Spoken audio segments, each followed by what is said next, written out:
academic literacy, reading, listening, speaking, writing, but also functional literacy. How do you sell your work? How do you market your publication? How do you use your voice to get what you want?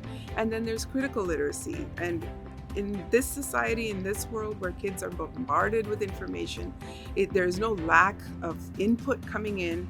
They really need to understand how to think critically, how to filter out that information, how to understand that every message is trying to get them to do something, and be able to understand how to best use that and to convey their own messages. So what I like about this curriculum is that it allows students to build all of those literacies.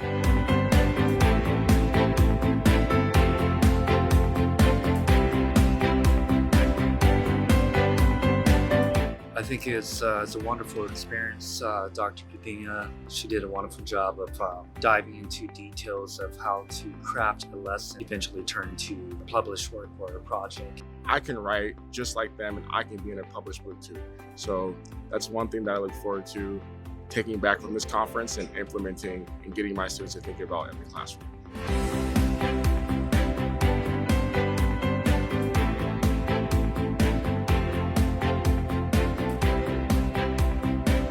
Looking forward to working with them and engaging with them. Well, we're looking forward to be a wonderful start to the first set of books that we'll be writing together. So being put in that position really opened my eyes to be able to take a step back and figure out where I'm going to need to pause, what I'm going to need to scaffold, and where I'm going to need to have certain discussions with my students. Really appreciate the week. It's a beautiful surrounding. Thank you, Josie. I love what we did. The setting is amazing. All of it is sunshine and lots of happy faces. And as well as to build community as they get to learn more about each other in the reading and the sharing of some of these personal stories. So I'm excited to do this with my students.